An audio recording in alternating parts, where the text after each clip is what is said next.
back to the YBF podcast. This is the YBF Politics Vertical. So that means we have another illustrious guest. And this time I'm semi-nervous and extremely excited. Now, if y'all know if I'm nervous, then that means it's a big freaking deal, okay? So this is a big deal.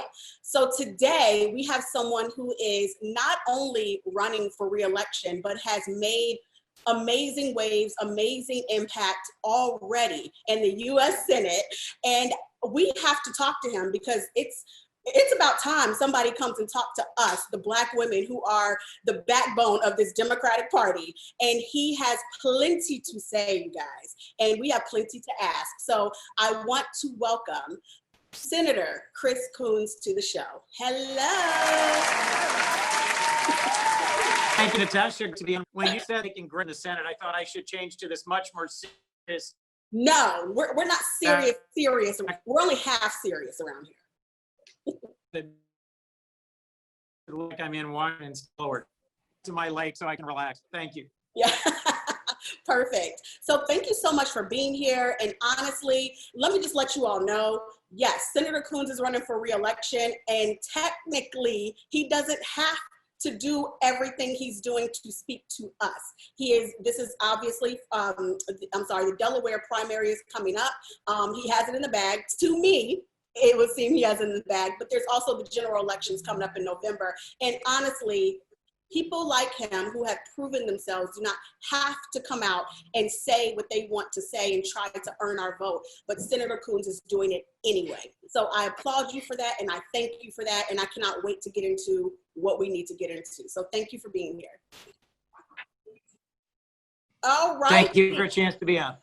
Yes, of course. So before we even get into everything, what made you just wake up one day and say, you know, I'm going to take Senator, soon-to-be VP Joe Biden's, at the time, soon-to-be VP Joe Biden's spot in the U.S. Senate. I'm going to be U.S. Senator. Like, how did you wake up one day and just make this decision? What inspired you to be here?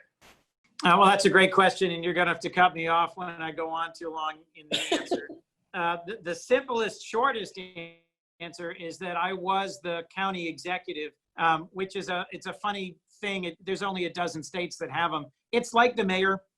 There's only 900,000 people in Delaware. We're a tiny little state. We're a very low-lying state, just like Louisiana. I was running the second largest government in the state. I represented 500,000 people, and I'd been doing that for 10 years. And Beau Biden, who was our attorney general and who many had assumed was going to run for his dad's seat, called me in January of 2010 and said, yeah, I really am not running for this Senate seat. I really do not want to run for this Senate seat. And I think you ought to do it. And I kind of went, whoa, hang on a minute.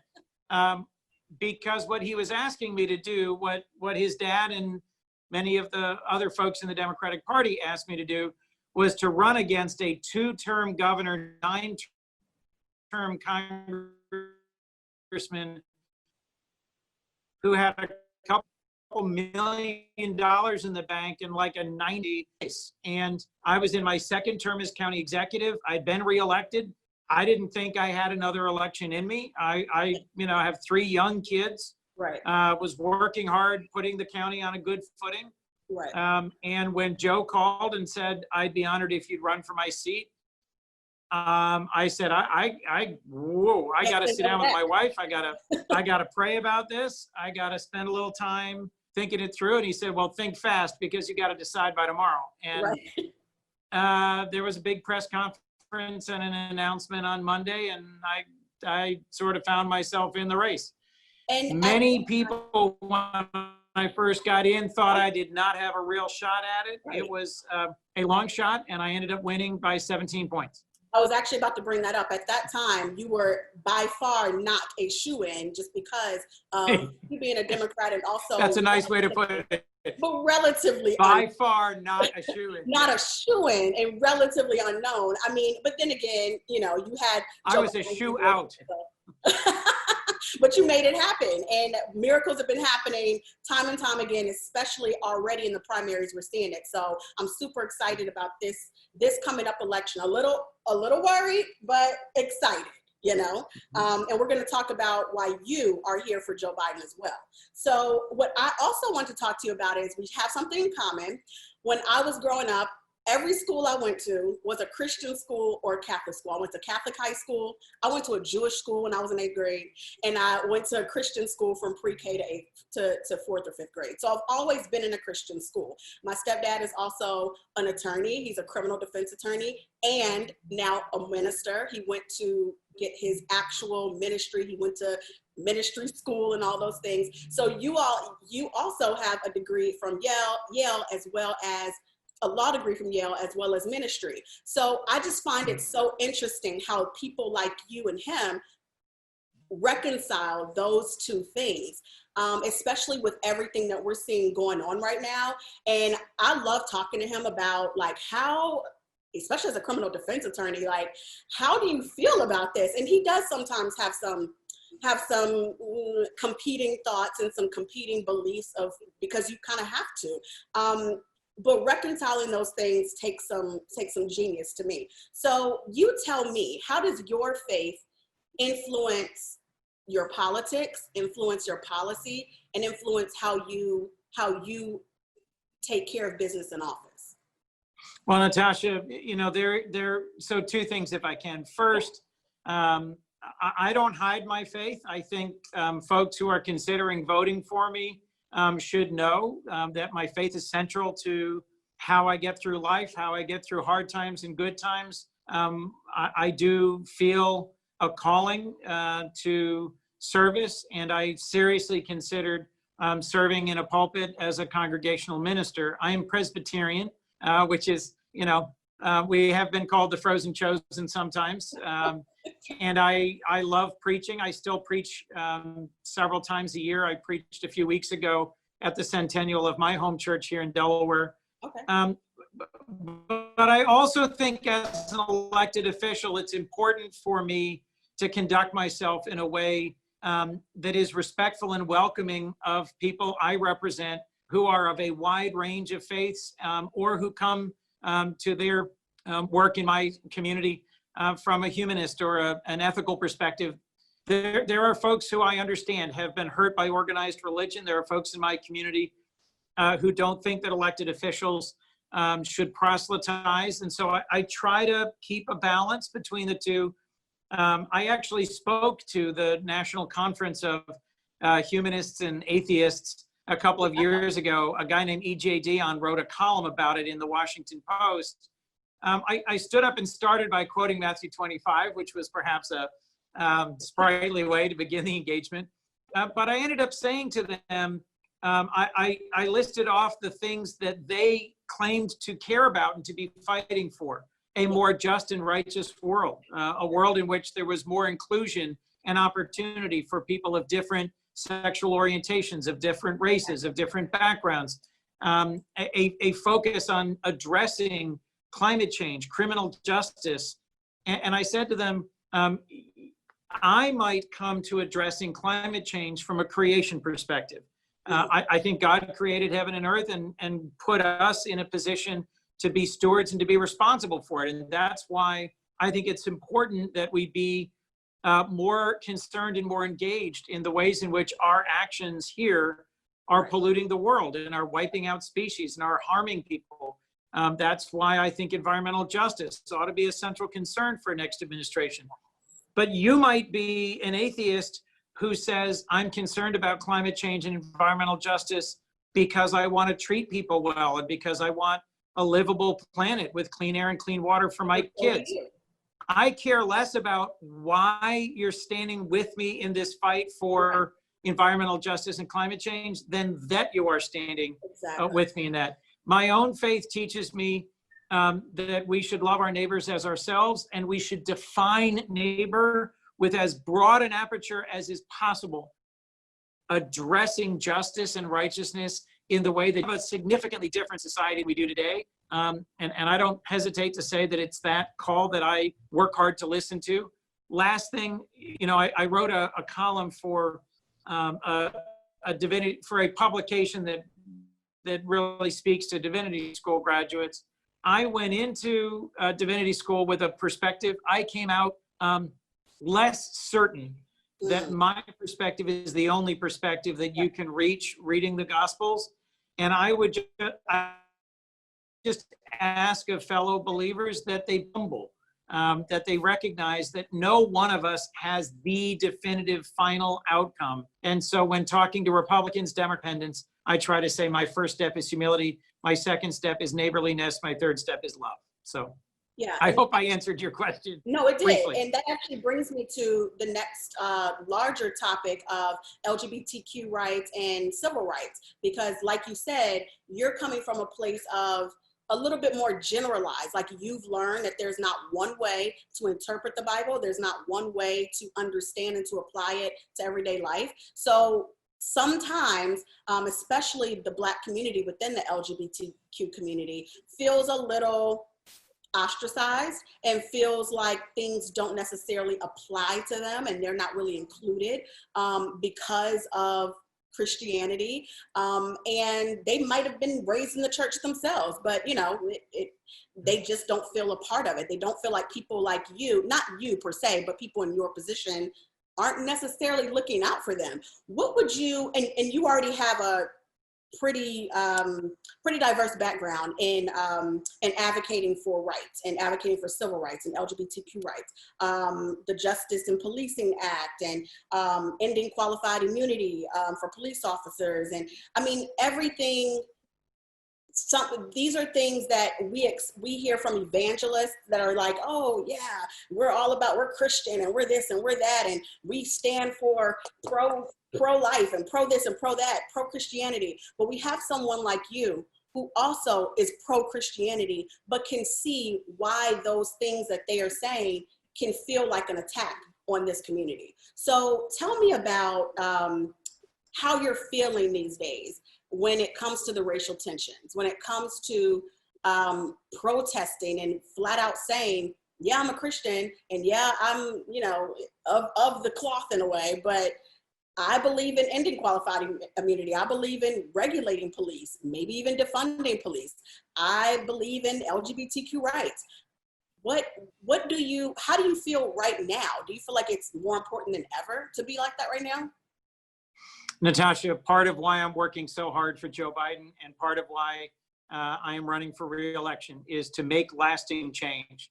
I've never in my life seen a moment where literally tens of millions of Americans of every background have taken to the streets, have said that Black Lives Matter. And we have always been a racist society where slavery is at the very beginning of our country. I never forget that I walk into a building every day that I'm at the United States Capitol that was built by slave labor. And I'm from the state of Delaware. This is a state that has both a proud tradition of abolitionism and participation in the Underground Railroad. The Quaker community here in Delaware from the earliest days worked very hard against slavery, but there were slaves in Delaware later than almost anywhere in the entire country. Juneteenth, as we know, was a day that the Emancipation Proclamation was made real for slaves in Galveston, Texas. But in Delaware, there were still people in slavery until the end of 1865, when the 13th Amendment took effect in Delaware. Exactly. There were a number of border states where, for technical reasons, slavery did not end until the effective date of the 13th Amendment. And Delaware dragged its feet. Delaware did not ratify the 13th Amendment until 1901. Delaware was literally an apartheid state as of the year I was born, 1963. And I've grown up in a community where people who were raised in segregated schools, were raised in a segregated community, helped me understand what that experience was like and how that experience has affected everything else about access to health equity, access to educational opportunity, access to the chances to accumulate wealth, and how everything from redlining and the way that that excluded African Americans from having access to home ownership here in Delaware, to the ways in which intentionally segregated public schools, even once they were legally integrated, but were still segregated based on neighborhood, but ways in which that left a long and lasting impact on my society. So I grew up in a context where the legacy of racism was very real and had a daily impact. and it still does today. And so you asked Natasha, how am I feeling today? I'm feeling optimistic because Joe Biden is the nominee of the Democratic Party. And I'm feeling concerned because I think it is still possible for Donald Trump to be reelected president of the United States. Donald Trump is closer to George Wallace than he is to any other former statewide elected in modern history. He is a populist, and he rode to election by initially sort of winking and waving at white supremacy and at white nationalism. His comments in Charlottesville, the video that he shared were one of his own sources. Joe Biden to run for president was President Trump saying there are some very, very good people on both sides. Right. There are some racist protesters on the other. And if we don't have a president who has clarity about that him to make lasting change. Can you give me one specific policy that you know for a fact you will be going so hard for if not right now, whenever you all are back in session, but once the new session takes place, what is one policy that you know you have to get to the floor to address everything you just talked about when it comes to these civil rights or police injustice? Natasha, it is really hard to pick one. I know. Because, give me a minute, I'll give you an arc and then let me see whether I'm answering your question. I'm an original co-sponsor of the Justice and Policing Act, which is best known by the advocacy that Senators Harris and Booker have engaged in on its behalf. It's supported by dozens of Democrats in the Senate. It has already passed the House. It is a broad menu of structural reforms to policing. Some of them, it's hard to believe that they haven't happened already.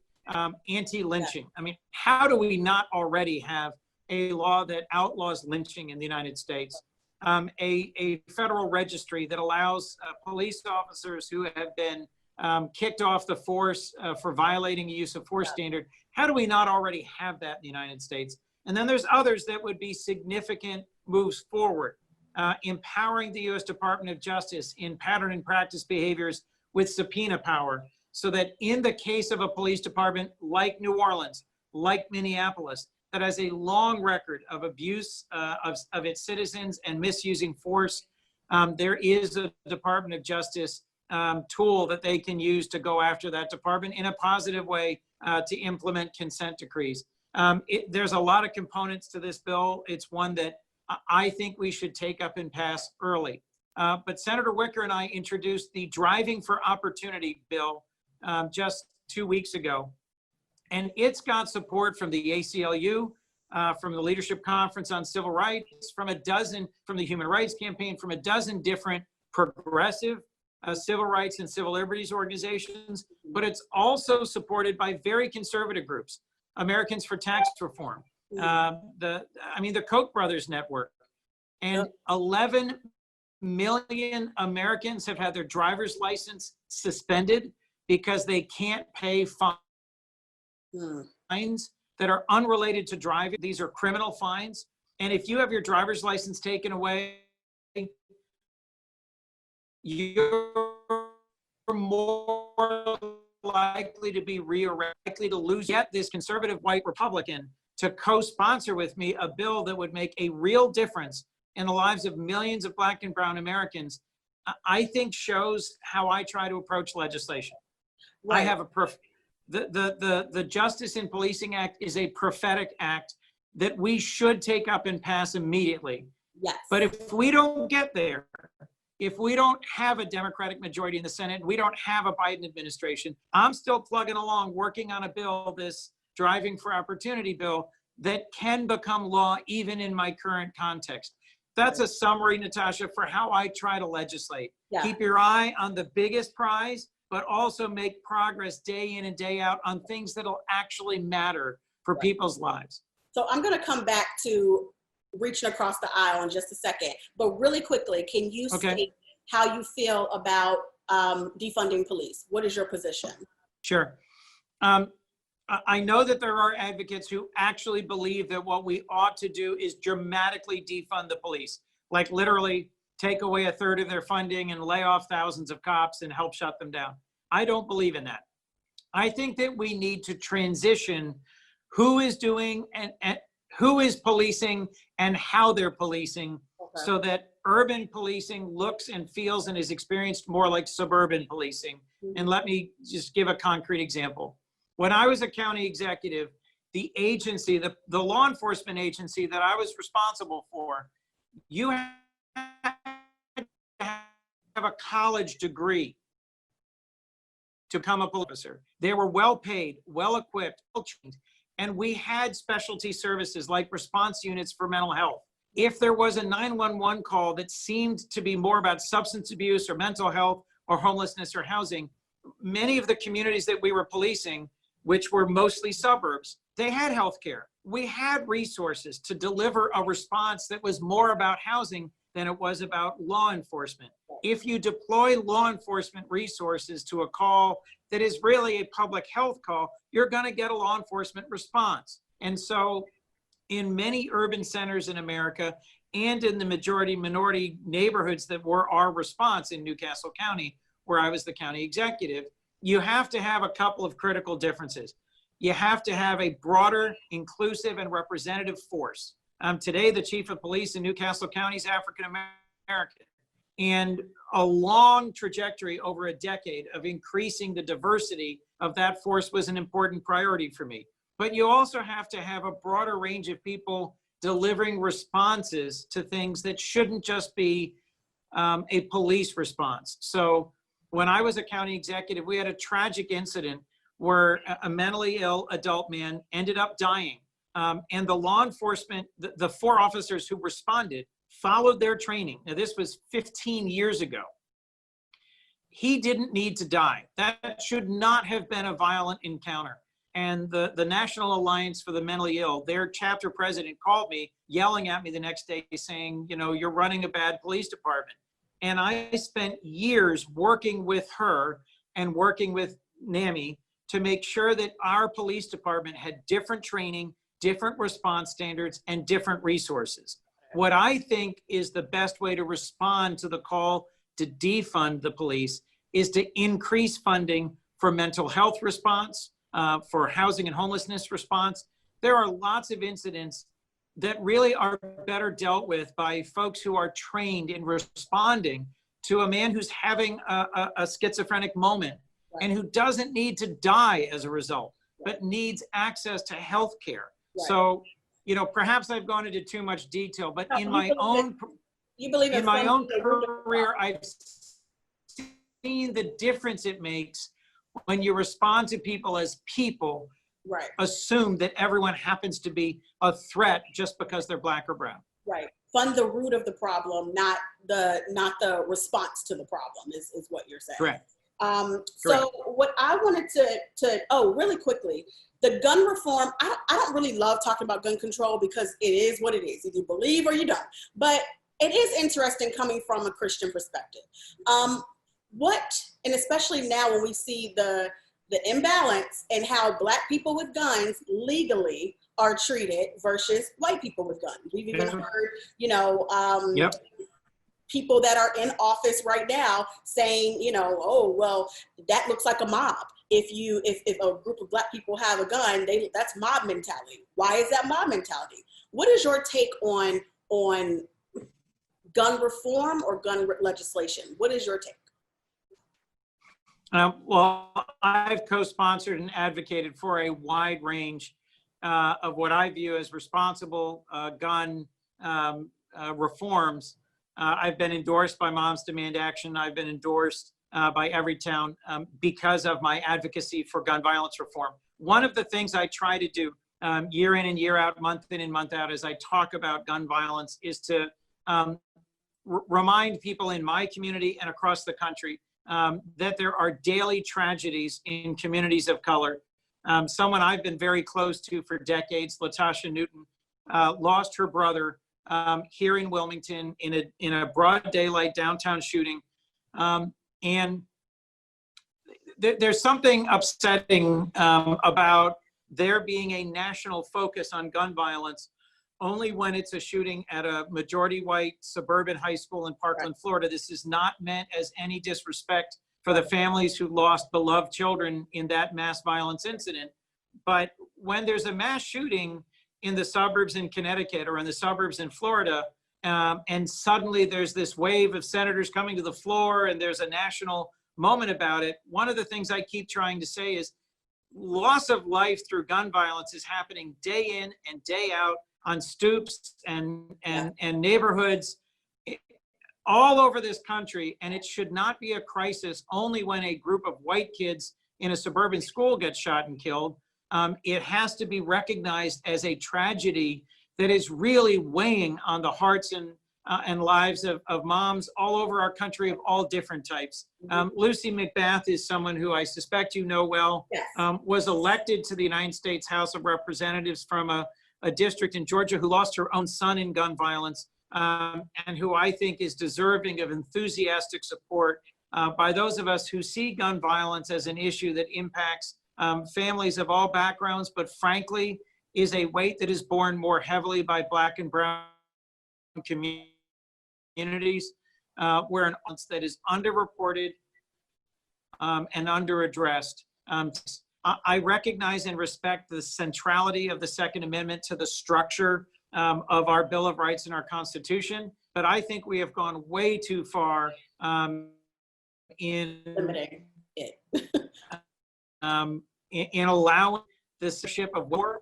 I don't know why an AR-15 belongs on the streets of the United States. And I frankly think that we ought to make it harder for people who are convicted felons to own and to purchase and to, widely carry weapons. And I think that we can and should do more to enforce our existing laws around straw purchases and to make sure that we close the Charleston loophole and close the gun show loophole. Love it. There's a lot of skepticism, and I'm coming back to what you said about reaching across the aisle and working with Republicans anyway. There's a lot of skepticism amongst the Black community when it comes to voting, period, point blank. When it comes to elections, when it comes to politics. Now, I have my own issue with that. I've been all about politics since I can remember, so I don't see it the same way, but I understand why they feel how they feel. And when they hear someone say, well, I'm going to work with this Republican to get X, Y, Z done, sometimes it makes them like, oh, wait a minute, are they really on our side, or are they just there for them? What do you say to that? How do you speak to skepticism and people that are hesitant to participate in this voting process? I mean, I've literally had that direct conversation with a protester out front of the city county building. Oh gosh, it's probably a month ago now. When there were about 200-300 protesters, and the mayor and I stood up and just said, we're here to take your questions, to have it like we work for you. So, and a young man said, why should I vote for you? Why should I vote at all? Why should I believe that someone who looks like you gives a damn or has any interest in or will ever do a darn thing that makes any difference for me? And we had a conversation about both sides of this question. First, here's some of the things we've actually gotten done in Wilmington and Delaware and federally that have made a difference. But second, like the way our government and our system is structured, I have to compromise. And in order for us to pass legislation, in order for us to make progress, we can't just pretend that Republicans go away and that people who disagree with us are just done with. And that's hard to hear when your entire life experience says that this system is racist, that this system doesn't care about you, that this system engages in violent suppression of you and your family and your loved ones. And I respect and understand how hard it is to believe anything good about this system. But I've seen change in my state and in my country in my lifetime, and I do think things have gotten less bad. I respect people who say, to hell with all of you. But, at the end of the day, I think Donald Trump is demonstrably worse for Black America than Joe Biden. And I wouldn't be doing this if I didn't think that change were possible. And there are ways in which I've seen that change happen in my own state, my own community, in my lifetime. Let's move on to COVID craziness. But before we do, can you tell me, because we don't ask men this question enough, how are you dealing with everything? What is your self-care? How, you're a senator, so you got to deal with this every day. I mean, there's no like, well, I'm just going to go sit back and chill and take a day off. Like, it's nonstop. And you have 3 kids, you have a wife, and you're dealing with COVID in your personal life, and you're literally dealing with it for us as a country. How do you deal personally? What's your self-care routine? My wife, in all of this, and shares a lot of my values and priorities, and is an unbelievable mom. She gets up early and goes and runs 3 days a week and swims the other days. And we've been having a conversation about the ways in which, bluntly, I've put on some weight. My blood pressure is higher. Oh, and no. so this morning I got up an hour earlier than I thought I otherwise could or would, and I went and walked 2 miles. My daughter literally just texted me to say, when are you going to be home so we can go for our walk this evening? I'm trying to, so first, and I know, look, worship is worship, but prayer is also, I have a daughter who meditates, and yes. She thinks that meditation really is important for me. I say it's prayer. She says it's meditation. I'll tell you what I'm doing is taking some time and reminding myself of what this picture is behind me, which is there's stuff that was here before me, there's stuff that'll be here after me, and it's all connected to the transcendent, or the way I would put it. God blesses us, and we should take a moment and seek God's blessing by being humble. So if we can find time in our day to be quiet, to humble ourselves and to center ourselves, I think that's the best way to care for ourselves. For me, time with my daughter, time with my sons, time with my wife is a rare and valuable thing. Last night, my son, my daughter, and I spent an hour last night actually making dill pickles. So wow. If you take a little bit of time and reconnect with the things that were normal before COVID, and take a little bit of time and be patient with yourself and forgiving for yourself. And then last, I'll just say, you know, for me, knowing that I am forgiven and living into that reality and believing it is a key part of being able to keep going. There are people who texted me, who emailed me, who called me today, who I haven't gotten back to yet. When I get home, I have a list of, you know, here's the 10 things I've got to do tonight. Forgiving myself for putting my family first and then getting back to my constituents later tonight is an important part of being able to breathe. That's so important. Women, take notes. Men, see how men can do that? See how they can prioritize? We can too. So before we wrap, I definitely want to get in at least these 2 extremely important topics with you. And one kind of relates to COVID. Maxine Waters, Representative Maxine Waters, introduced the Emergency Housing Protections and Relief Act. This allocates $100 billion to Emergency Rental Assistance Program. And I think it's genius because everyone keeps talking about rental relief, but there's no rental relief. There's a rental freeze. I mean, a freeze on that you can get evicted or you can't, but there's nobody relieving my rent or my mortgage. So this, of course, passed the House, but Senator Coons, what are you going to do to get this passed in the Senate? Because it has to be. It has to. I believe that is the same bill that Senator Brown, Sherrod Brown of Ohio, is leading in the Senate, and of which I'm a co-sponsor, because it's also $100 billion for emergency relief for rents and mortgages. The larger point you're making, Natasha, is that if we're going to spend another trillion or $2 trillion in this next COVID relief bill before the election, there's got to be some funding in there for housing, for schools, for hospitals, for families. And I know I'm a co-sponsor of a $100 billion rental and mortgage relief bill. Okay. Well, I know Mitch McConnell's not going to have it, but please, whatever you need to do, whatever reaching across the aisle you need to do, we all need the rent relief, okay? So let's make this happen. All right. Yes, ma'am. So with Black women being obviously the background of the backbone of a lot of things, can you tell me how you personally, within your purview of your space and your career and your personal life, how have you personally reciprocated and made sure that Black women were heard, understood, listened to, incorporated, included? How do you make sure of that, and it's not just performative talk? How do you include Black women in your everyday?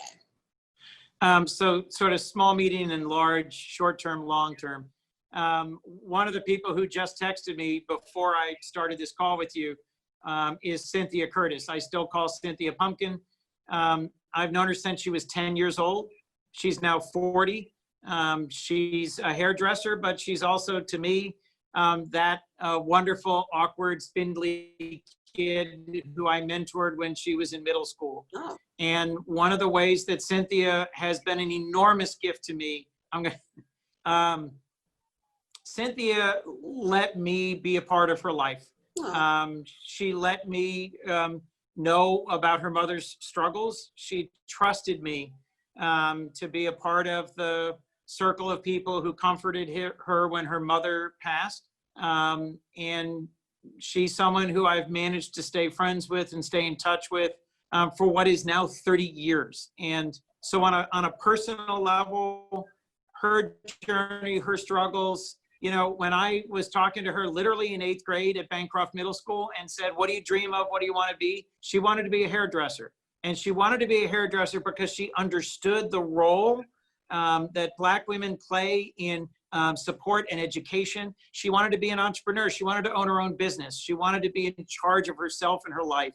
And just last year, Cynthia got an award from AIDS Delaware for being someone who was proactive and engaged in talking with her own friends and customers about getting tested, about knowing if you're positive or not. Today, she is comfortable saying that her mother died of HIV/AIDS at the time when it happened. Very, was very troubled about it. And it's been given the gift of being a part of her journey has made a huge difference in my life. When I could tell another dozen stories, but when I had the opportunity to begin working with a group of 50 middle school kids in the east side of Wilmington, I thought I was giving them something in terms of launching a program and starting engagement. And the opposite is true. The gift that they've given me of knowing them as people, of hearing and seeing their struggles and challenges, and of helping at different points along the way as they and now their children have moved from being children to being adults. I mean, their kids are older than my kids today, which is hard for me to believe. And they've been putting up with me since I was this awkward, you know, early mid-20-year-old, just trying to do something good in my own community. That's the personal side. In the professional side, I work with folks in my campaign team and in my official office to make sure that Black women are present in the room, are heard, are engaged, and are part of the advocacy team in my office. That's not something I'm doing because I'm trying to, you know, get some gold star or hit some, you know, I'm doing it because there is a wisdom and a depth and a righteousness to the voice that Black women bring to my life every day that would be absent otherwise. And I would not be capable of being the leader I am or of sustaining the service that I do without that voice in my room and in my office and in my life. Yeah, I love the personal mentorship aspect, and I love what you just said. That's what we want to hear, and that's what we want. So thank you. And knowing how you feel about this, how do you feel about reparations? And it's something that I know how Joe Biden feels, but I want to know how Senator Coons feels, because we did talk earlier about the wealth gap and the education gap and all these different gaps. And we all know the root of the center of this issue is usually money. And it's usually economic disparities that are setting us up to have a gap that we can never close. So the way we close that gap is reparations. How do we feel about this? So a year ago, I joined Cory Booker as a co-sponsor in his reparations bill, which is Senate Bill 1083. More importantly than co-sponsoring a bill, in my appropriations subcommittee, I am pushing relentlessly on things that may be less well-known: community development, financial institutions, investment in minority-serving institutions, investment in programs that make higher education, home ownership, affordable loans a reality. It's one thing to study reparations. It's another thing to actually invest in making health equity real, economic opportunity real, and access to higher education real. So I think we have to move on two tracks at the same time. I think we have to have a commission that actually looks at and studies what is a practical way to get reparations done. And in the meantime, I think we need to get about the business of actually making the doors of opportunity open in a way that is specific about addressing what is a 400-year-old debt that has gone unpaid for too long, and that respects and recognizes and responds to the reality that a lot of the wealth of this country was built by slave labor and has never been paid and has never been compensated and is a debt that is owed. Can the compensation start in a way with small business and entrepreneurship? So you sit on the Small Business and Entrepreneurship Committee in the Senate. Now, I'm an entrepreneur, Black woman, and this is why I was extremely excited to talk to you about this. Black women are the fastest growing group of entrepreneurs in this country. And a lot of times I feel like we're left out of the possibilities of help, the access to grants, access to loans, because we focus so much on small businesses being traditional small businesses, brick and mortar, and following these specific rules. These days, almost 60% of businesses that are starting are digital only. And so there's not really much, and I'm a digital business we're celebrating our 15th year. And I'm seeing the issues, with, yes, we qualify for PPP, but so many other people didn't. And is there gonna be another PPP? Because 2.5 months is not enough. So what can we do from your position to help out Black women? And maybe this is another form of reparations, I don't know. But how do we help out these entrepreneurs who are non-traditional forms of business, who we miss out on a lot of the help from the SBA?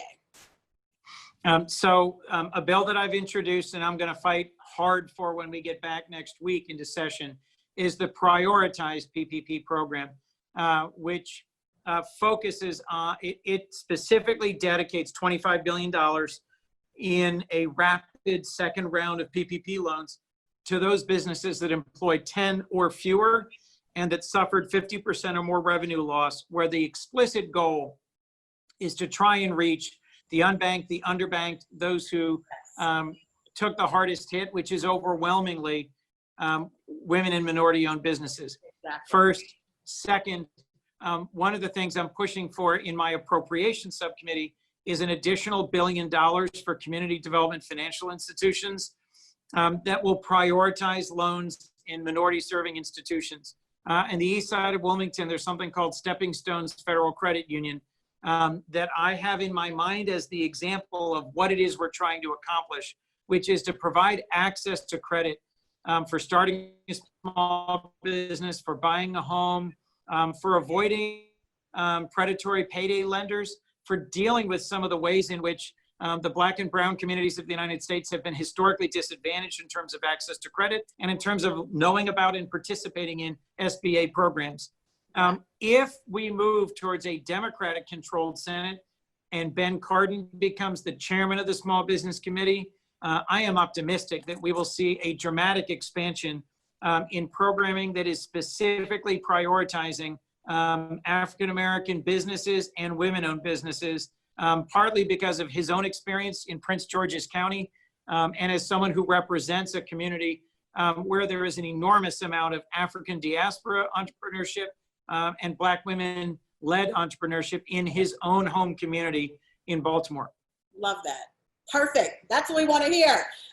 So these you're up to date on pop culture. It seems like you get it. I'm shocked, but it seems like you're here for it and you understand. Have you seen these memes, the "you about to lose your job" memes? Yes. Yes, I have, but really only because of my college-age kids who keep me up to date. And, you know, I hope that's not meant to apply to me, because I'm hoping I'm going to keep my job through re-election. I wanted to know from you. But I've seen plenty of incidents where my daughter shows me one of these and says, "Can you believe this guy just did this? He's about to lose his job." So that's what I want to know from you. Do you feel like, you know, you are a generation, I guess my parents' generation, and sometimes you all think that our social media craziness is just that, craziness, but we're seeing it actually have an effect.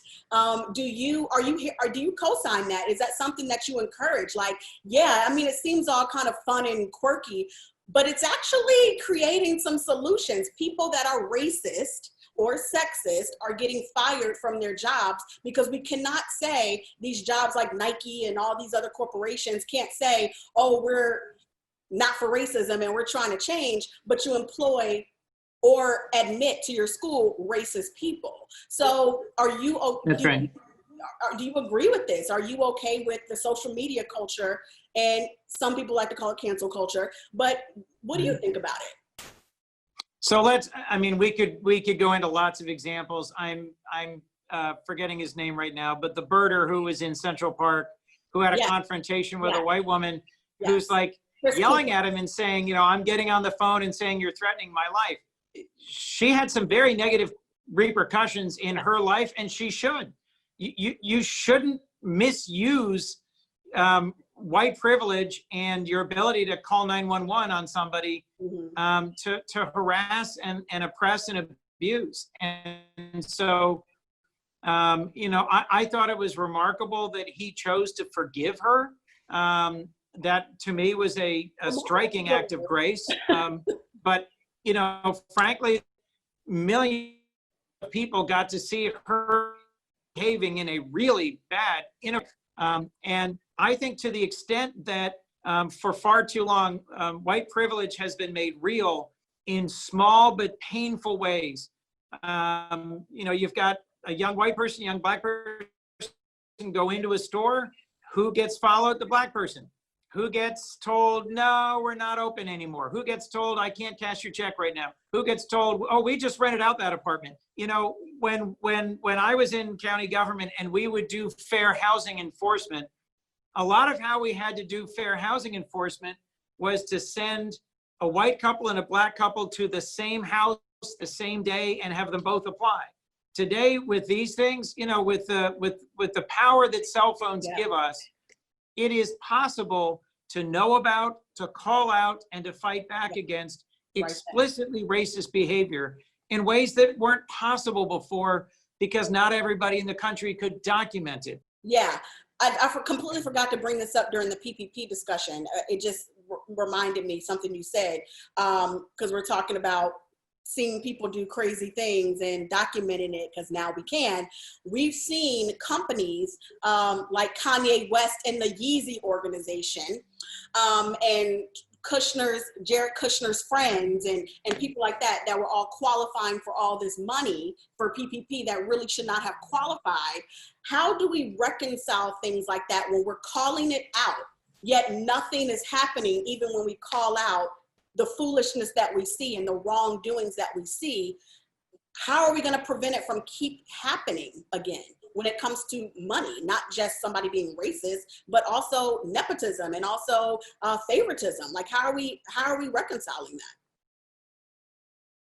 that? Natasha, that question broke up a bit, so let me give an answer to what I think was your question, which is there are some ways in which the Paycheck Protection Program, or the PPP, which is a loan program for the SBA, once it became public who had received those loans, there was a lot of pushback. Yes. I will tell you that the Secretary of the Treasury initially did not intend to make any of that public. And it was really only because of steady acts of public pressure by Senator Booker, by myself, by Senator Cardin, by other senators on the Small Business Committee, that the Secretary changed position and agreed to release the details of who got the money. And then once there was a lot of media pressure, there were dozens of companies that should not have received that money that gave it back. So Right. there was some impact on it. Right. When it comes to Jared Kushner and nepotism in the Trump family, I'll tell you that President Trump, in the run-up to this fall, you are going to hear all sorts of stuff about Joe Biden's family and Donald Trump's family. Mhm. The only way that the stuff with Donald Trump's family changes is if there's a change in who's president. And I don't, for the president of the United States to own a global pay for him to go golfing at his own golf courses over and over and over. Republicans who control the majority in the Senate are not holding him accountable for this, but this president has had more public money spent so that he can go golfing at his own golf course than has ever happened. There is more self-dealing in that piece of this administration than has ever happened in modern history. That only changes when who's president changes.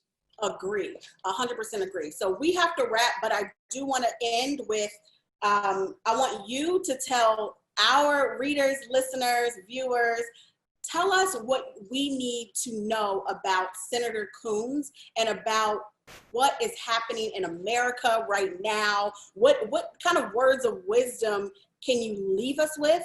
But I also want to know why people in your position and people like you tend to not come and talk to people like me, like you're doing right now, which is so admirable, it's so needed. Why is it so difficult for other people to do this? You know, like there's so much wisdom we can impart on each other. Tell me, like how, let's wrap this with that nugget. So two things, if I can. You know, I've been running for office here in Delaware for 20 years. And if this were a typical with people and meet with people and listen to people, I do make a regular effort in every year and in every campaign to be accessible to, accountable to the Black community in my own home state, because it's formed such a critical part of my own life, my own experience, and my own reason for being engaged in public service. Addressing racial inequality is a key part of why no one's ever suggested that I'm young, Black, and fabulous before today. So thank you for welcoming me into the circle of the folks who are on this right now. I would be happy to help connect you to other US senators and to other folks who are seeking office.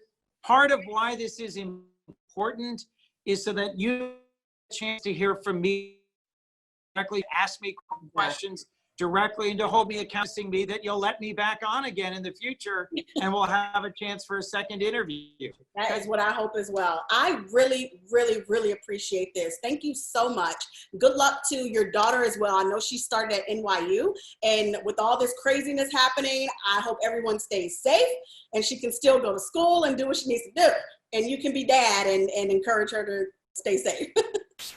So thank you so much for this. I really appreciate it. Thank you. Okay. It's been great being on with you, Natasha. Thank you. Yes, and where can people go to donate or find out more about your campaign? Where do we need to go to connect to you? Our website is Coons.com. Okay. HRISCOONS.com. And there's a whole lot of contact and material there for anybody who's interested in learning more or seeing more. Perfect. And we're going to put it in the description box. Thank you so much for doing this. Much appreciated. Thank you. Good luck with everything.